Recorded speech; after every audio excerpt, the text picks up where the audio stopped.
perguruan tinggi luar asing juga sudah mulai mengakui kepada apa yang dilakukan oleh UNS misalnya seperti ini. Alhamdulillah. Jadi kegiatan-kegiatan riset baik itu G2G, U7 gitu ya, universitas dengan universitas, kemudian juga kegiatan-kegiatan yang lain, publikasi jurnal dan sebagainya. Artinya rasanya teman-teman sudah tidak terlalu minder gitu. Itu yang ingin saya katakan.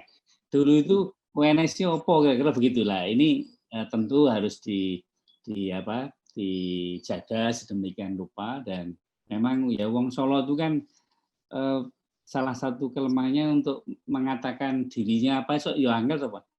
Pak Bambang kan orang Solo juga aslinya, itu ekspos diri itu agak berat gitu seperti itu misalnya. Nah, ini penting seperti ya. Iya.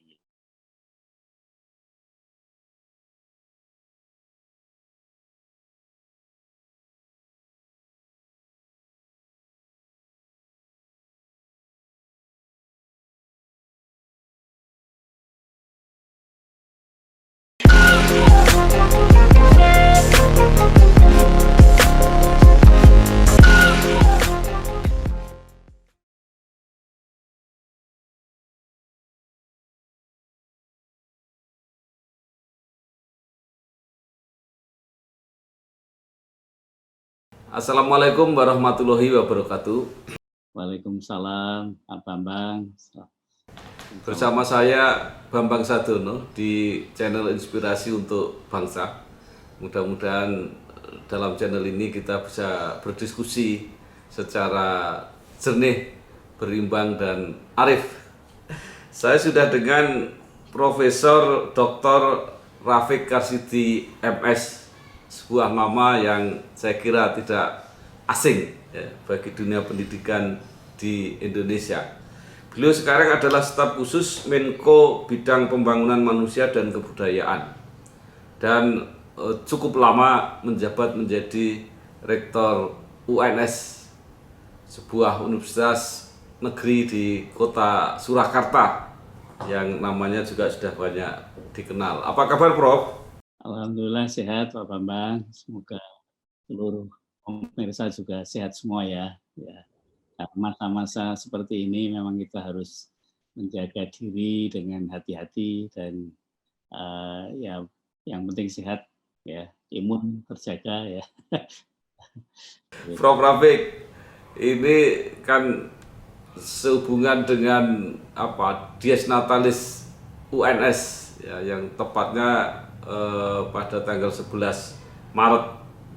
Nah, saya ingin mendapat informasi tentang mungkin sebagian sejarah yang Pak Rafiq saya kira sangat dekat, karena UNS resmi berdiri 11 Maret 1976. Kalau tidak salah itu juga saat-saat sekitar Pak Rafiq mulai kuliah di kampus ini. Nah, jadi mungkin sangat dekat dan mungkin mengikuti pertumbuhan perguruan tinggi ini. Nah, yang pertama yang saya sendiri itu suka bingung itu namanya kan Universitas Negeri Surakarta 11 Maret. Nah, pertanyaannya pada waktu itu kan belum musim itu, ada universitas dikasih kata-kata negeri. Kalau sekarang banyak ya. Dulu ada universitas langsung Gajah Mada, Universitas Diponegoro. Nah, kenapa itu ditegaskan bahwa itu Universitas Negeri Surakarta? Nah, kemudian UNS itu apakah singkatan Universitas Negeri Surakarta? Kalau itu singkatannya berarti 11 Maretnya nggak dipakai, atau Universitas Negeri 11 Maret. Nah, saya ingat pada waktu jadi wartawan pernah mengikuti Gubernur Jawa Tengah Suparjo pidato di UNS mengatakan kenapa nggak namanya Unismar saja, jadi kelihatan bahwa itu Universitas 11 Maret. Monggo Bro, mungkin penjelasan penjenengan menarik, silakan. Ya Pak Bambang dan seluruh pemirsa yang saya hormati, saya banggakan. Saya masuk sebagai mahasiswa UNS, tepatnya sebenarnya saya adalah waktu itu tahun 75, saya masuk sebagai mahasiswa IKIP Negeri Surakarta. Tahun 2017 saya semester 1 ya. Dan waktu itu kan perkuliahan mulainya tidak seperti sekarang bulan September gitu kayaknya seperti itu ya. Nah, kemudian tahun berdirinya UNS itu adalah 11 Maret tahun 1976. Artinya saya setahun lebih dulu berada di UNS dan merupakan bagian yang kemudian digabung atau bergabung menjadi Universitas Negeri Surakarta 11 Maret yang tadi disingkat UNS tadi.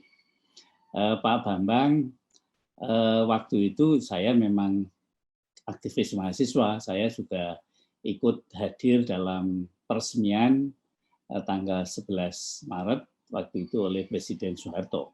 Ya, waktu itu saya pengurus BEM, Badan Eksekutif Mahasiswa, ya, waktu itu namanya MPM gitu ya, dan saya hadir waktu itu tepatnya adalah di City Hill Keraton Surakarta, di mana waktu itu di situ adalah kampus UGS, kampus Universitas Gabungan Surakarta. Ya.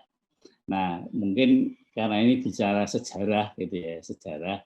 Betul waktu itu Universitas Negeri Surakarta 11 Maret yang sebenarnya tidak lepas dari sejarah panjang masyarakat Kota Solo itu sebenarnya sejak tahun 1953 waktu itu kalau tidak salah nama wali kotanya adalah Muhammad Saleh gitu ya.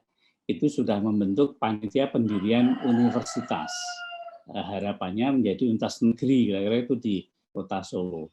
Tetapi sudah sampai tahun 63 waktu itu juga tidak berdiri. Kemudian wali kota berikutnya yaitu waktu itu adalah Utomo Ramlan. Tapi Utomo Ramlan itu kan terkenal dulu juga salah satu dari aktivis gerakan PKI waktu itu ya, komunis gitu ya. Nah, waktu itu sudah membentuk juga namanya Universitas Kota Praja Surakarta, disingkat UPKS. UPKS. Nah kemudian sejalan dengan itu pergulatan politik dan sebagainya, rupanya harapan masyarakat Solo untuk berdirinya universitas negeri di Kota Solo, di Kota Surakarta itu tidak kunjung ada, kira-kira begitu. Nah, kemudian terus-menerus wali kota berikutnya yaitu waktu itu adalah R. Kusnandar. Nah, itu tahun 1968. Itu membentuk panitia pendirian Universitas Negeri, kayak begitu. Nah, ini. Jadi waktu itu sudah disebut Universitas Negeri. Nah, sejak itulah sebenarnya masyarakat Solo dengan segala komponen termasuk universitas-universitas swasta yang ada di Solo itu sudah mulai berembuk bagaimana kemudian berdiri itu. Tapi waktu itu sudah ada beberapa institusi negeri, yaitu ada IKIP Negeri Surakarta, ada STO Negeri Surakarta, ada Akademi Administrasi Negara, itu negeri. Ya. Nah, kemudian ada UPN, itu miliknya Hankam sebagainya. Nah, disitulah kemudian akhirnya yang swasta-swasta tadi bergabung dulu namanya UGS, Universitas Gabungan Surakarta, dan kemudian waktu itu Menteri Pendidikannya Pak Masyuri seingat saya. Nah, kemudian baik kami akan dirikan universitas negeri di Surakarta dengan catatan semua yang institusi negeri tadi ikut bergabung juga dengan UGS dan kemudian kira-kira ya dengan keputusan waktu itu kan otoritas pusat itu masih sangat luar biasa ya, dan jadilah semua komponen yang tadi UGS yang komponennya dari swasta-swasta tadi bergabung dengan yang negeri-negeri tadi bergabung menjadi Universitas Negeri Surakarta. Waktu itu konon katanya, saya masih mahasiswa, namanya hanya Universitas Negeri Surakarta, maka singkatannya UNS. Tapi pada tanggal 11 Maret itu, lalu Pak Harto mengatakan universitas ini saya tambahkan namanya Universitas Negeri Surakarta dengan 11 Maret. Nah, jadi gitu. Jadi Universitas Negeri Surakarta tadi memang UNS. Lalu saya tambahkan dengan 11 Maret namanya. Maka waktu itu sejak itu singkatannya adalah UNS 11 Maret gitu. UNS 11 Maret.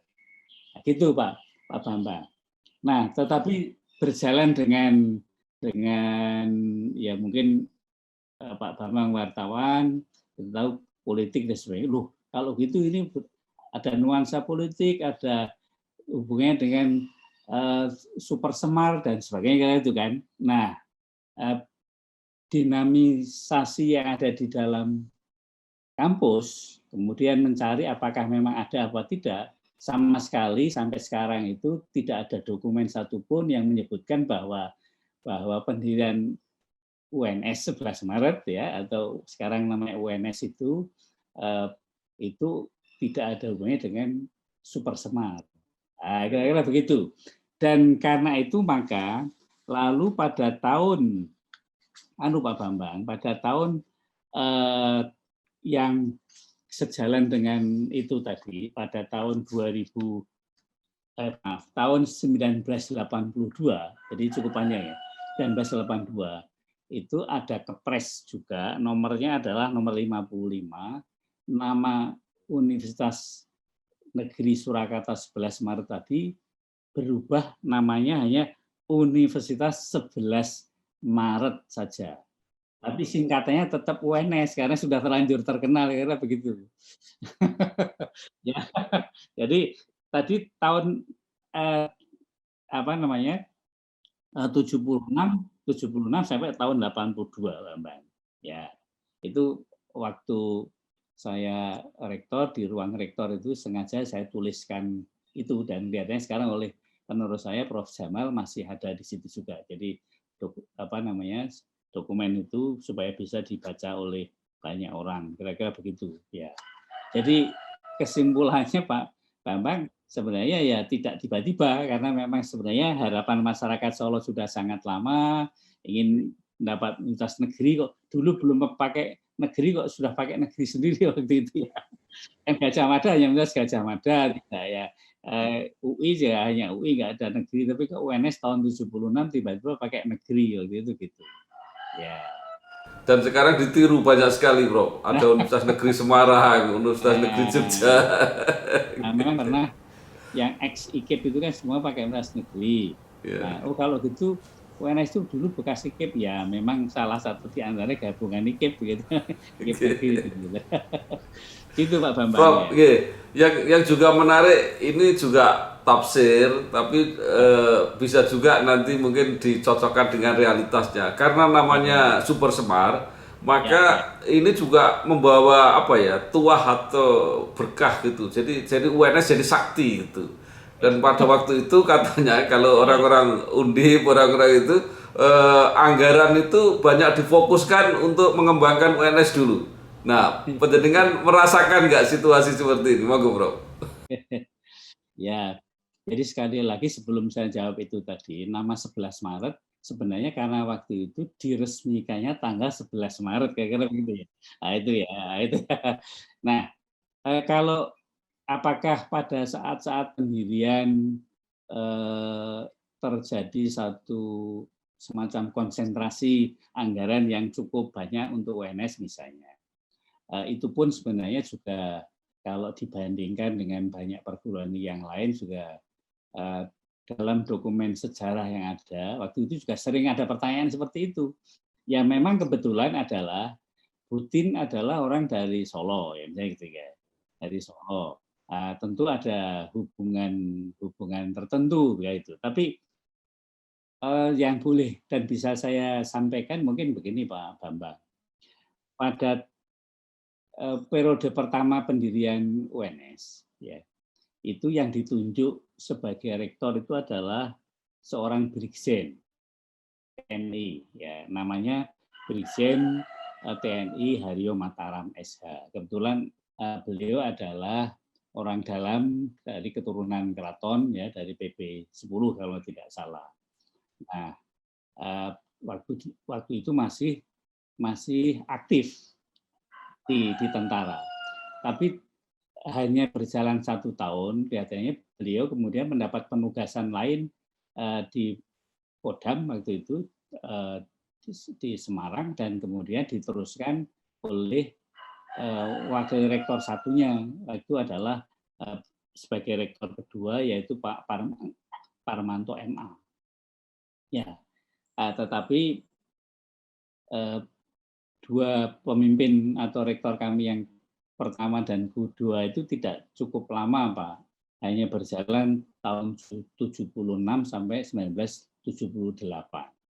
Nah, di situ mungkin boleh saya sebagai seorang sosial ya, waktu itu mengkompromikan perbedaan itu barangkali terlalu sulit kayak gitu ya. Jadi asal muasal dari perguruan tinggi yang bervariasi swasta dan negeri, jumlahnya kalau dihitung itu 13, seingat saya ya.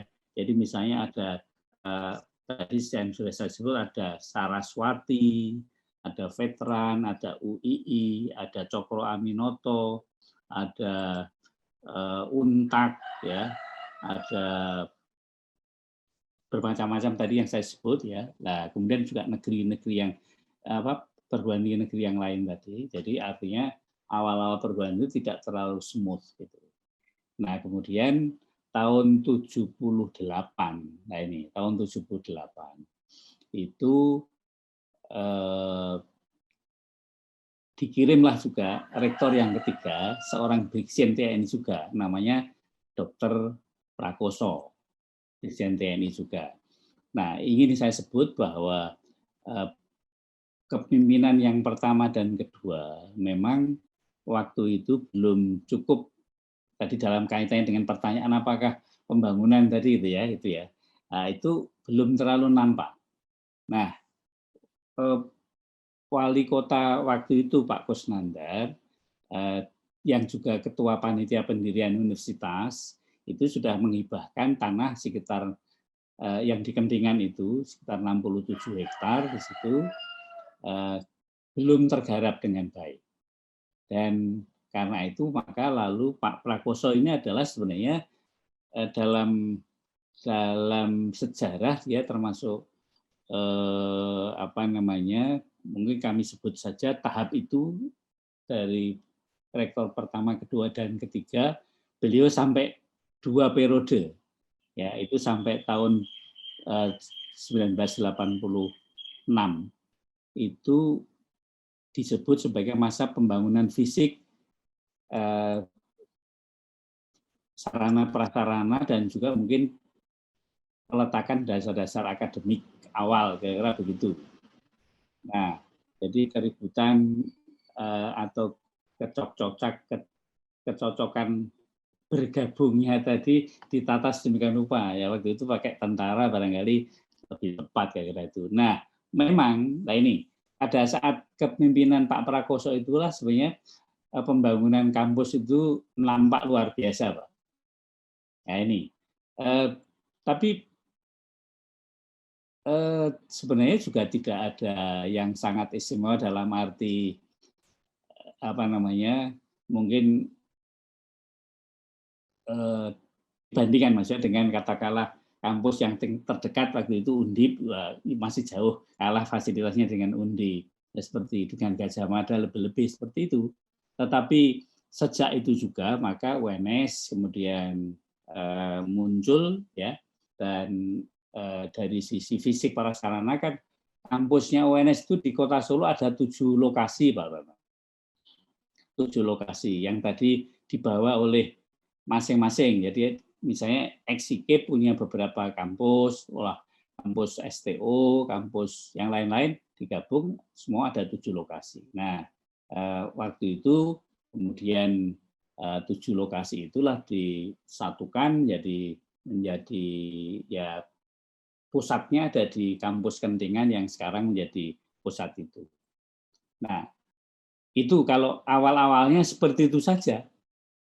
Nah, Pak Prakoso menurut saya juga sangat baik melakukan akomodasi, kemudian mengkonstruksi sosial atau social engineering khususnya dalam arti merukunkan perbedaan-perbedaan, menemukan perbedaan-perbedaan tadi antara satu dengan yang lain. Dan sejak itu juga pemerintah sudah memberanikan karena dari dalam dianggap belum mampu atau belum cukup untuk bisa diangkat pimpinan. Waktu itu rektor yang keempat itu adalah waktu itu wakil rektor bidang kemahasiswaan atau wakil rektor 3 UGM, yaitu Profesor Kunto Wibisono. Nah, itu tahun 86 sampai 94. Disitulah Pak Bambang UNS sebagai seorang akademisi yang kita juga kenal bersama, seorang ahli filsafat, Pak ahli Pancasila juga waktu itu, beliau meletakkan apa yang disebut masa itu adalah masa peletakan dasar-dasar pertumbuhan akademik. Nah, mulai disekolahkan banyak dosen kemana dan sebagainya seperti itu. Nah, itu kebetulan beliau juga 2 periode ya pemimpin 4 tahun 2 kali begitu. Nah, sejak itu kelihatannya UNS sudah mulai adem dan seperti itu. Wakil rektor satunya beliau Profesor Haris Mujiman, orang dari dalam waktu itu ya, itu diangkat atau terpilih tepatnya begitu menjadi rektor yang kelima tahun 94 sampai tahun 2002. Nah, itu. Nah, itu yang rektor ke-5. Nah, beliau istilahnya sebagai wakil rektornya Pak Kunto waktu itu masa jabatan 8 tahun itu disebutnya sebagai masa pengembangan akademik. Masa pengembangan akademik. Nah, di situ sudah mulai banyak ide, kemudian kerjasama dengan pihak-pihak luar sudah mulai banyak, tidak saja proses belajar mengajar, riset dan sebagainya sudah maju. Dan berikutnya lagi adalah tahun 2003 sampai 2010 itu ada rektor yang ke-6 yaitu Profesor Muhammad Samsul Hadi, SPKJ konsultan, seorang dokter. Lalu Pak Haris tadi dari FKIP karena waktu itu fakultas terbesarnya eksikip ya gitu. Nah, gitu. Nah, jadi kalau dalam proses pemilihan mungkin ya paling banyak kira-kira seniornya kira-kira itu. Kemudian berikutnya Pak Prof Samsul Hadi. Nah, Prof Samsul Hadi itu sebenarnya juga meneruskan apa yang dilakukan oleh Pak Haris, yaitu pengembangan akademik, tapi sekaligus pengembangan kelembagaan waktu itu sudah mulai diraihnya dari Satker, jadi UNS kan perguruan tinggi itu ada 3 tahap, ada satuan kerja, ada badan layanan umum, kemudian PTNBH. Lah, Pak Samsul itu waktu itu sudah pengembangan kelembagaannya ke arah menuju agak mandiri, yaitu menjadi BLU, Badan Layanan Umum gitu di situ. Mohon maaf Bro, Pak Samsul ini dari dalam juga? Pak Samsul dari dalam.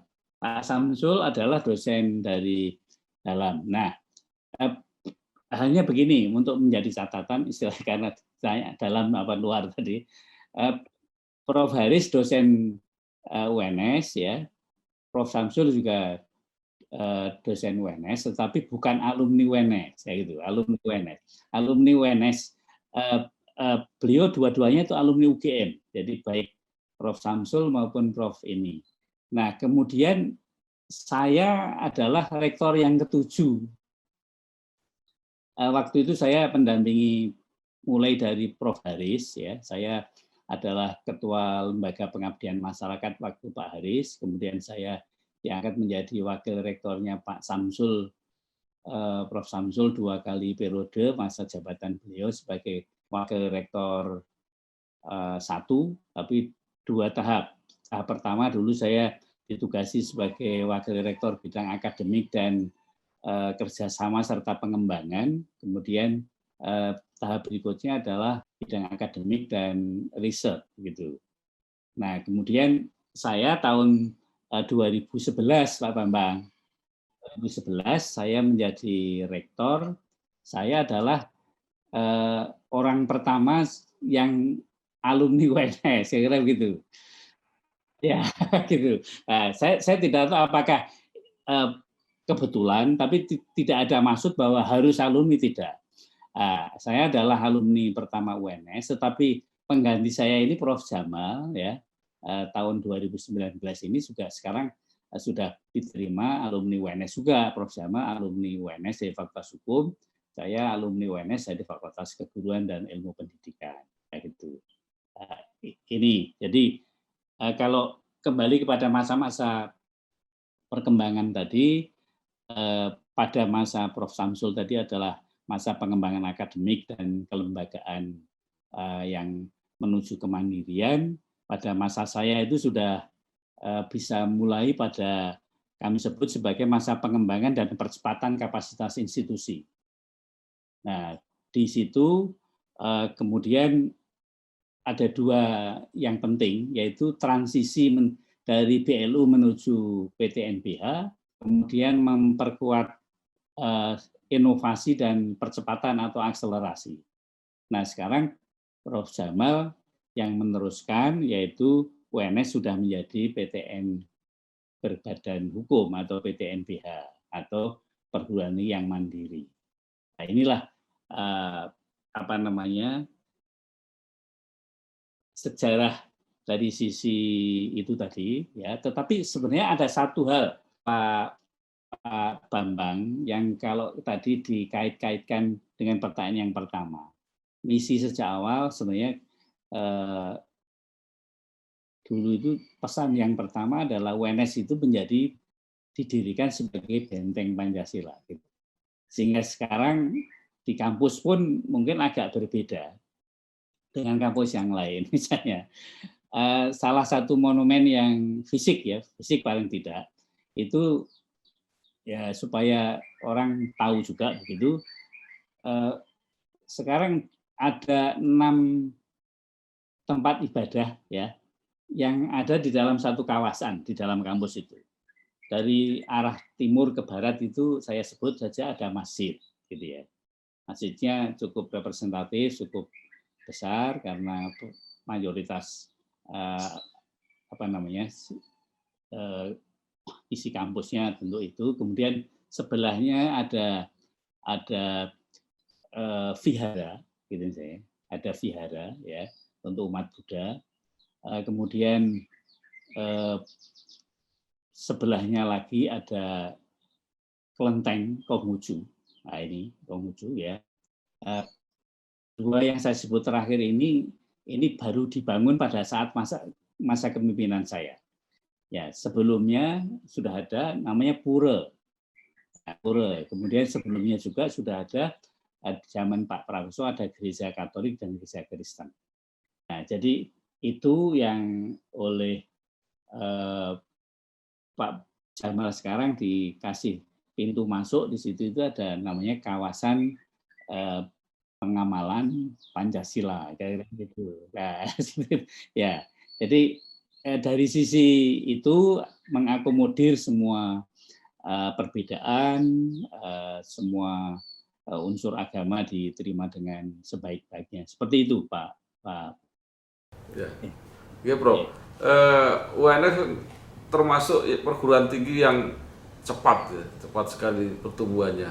Bahkan pada waktu Prof. Rafiq jadi rektor itu kan misalnya pernah dinyatakan sebagai universitas terbaik dengan pengelolaan BLU. Prof. Rafiq juga menjadi ketua forum rektor se-Indonesia misalnya. Jadi apakah itu yang juga dirasakan bahwa perkembangannya memang cepat, Prof? Yang tahu orang luar, Pak Bambang ya. Tetapi saya membukukan satu pengalaman saya selama memimpin. ini saya tulis dalam bentuk ini, Pak. Jadi kata kuncinya waktu itu adalah inovasi dan akselerasi Universitas 11 Maret. Jadi apa namanya? Memang kita walaupun datang terlambat atau di belakang, kita harus melakukan akselerasi, kira-kira begitu. Dan ini kelihatannya agak terpatri kepada semua sivitas akademika, dan mudah-mudahan ini terus apa namanya dilanjutkan oleh Prof. Jamal dan kepemimpinan berikutnya, juga teman-teman yang ada. Tapi yang saya mungkin boleh sebutkan, kepercayaan para alumni misalnya, itu mulai bangkit pada masa-masa saya berusaha untuk, kebetulan katakanlah saya waktu itu sebagai ketua forum rektor, saya sebagai ketua umum HIPI, saya sebagai ketua SNPTN misalnya, masa-masa di mana saya pergi ke daerah itu saya manfaatkan untuk menemui para alumni itu untuk memotivasi dan memberikan ini. Karena dulu misalnya ditanya alumni UNS itu apa toh? Saya gitu misalnya gitu. UNS itu gimana tuh seperti itu. Nah kemudian dari situ alumni kita motivasi sedemikian rupa untuk percaya diri. Alhamdulillah sekarang misalnya di birokrasi ya, eselon 1 sudah sangat banyak, eselon 2 sangat banyak. Kemudian juga pimpinan BUMN sudah cukup banyak. Bahkan sekarang misalnya kepala atau ketua OJK misalnya Profesor Wimbo, misalnya itu juga Jaksa Agung sudah ada, kemudian ada Hakim Agung sudah ada, ya peneliti dan guru besar banyak, ada beberapa rektor baik negeri maupun swasta dari UNS, kemudian wartawan juga banyak Pak. Jadi di nasional itu saya pernah kaget ada 19 orang pimpinan ya tidak sampai pimpinan tertinggi redaksi nasional, tetapi itu ada 19 apa namanya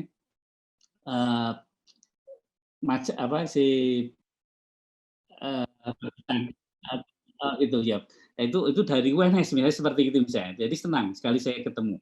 Nah, kemudian juga selain itu penyiar TV dan seperti itu ya, ada pengusaha yang sudah sangat berhasil, bahkan mungkin politikus di DPR, DPRD, aktivis sosial, masyarakat dan sebagainya cukup banyak. Jadi bahkan mungkin ada ya apa lagi misalnya motivator kayak Tung Desem Waringin. Oh, jadi, itu dari UNS.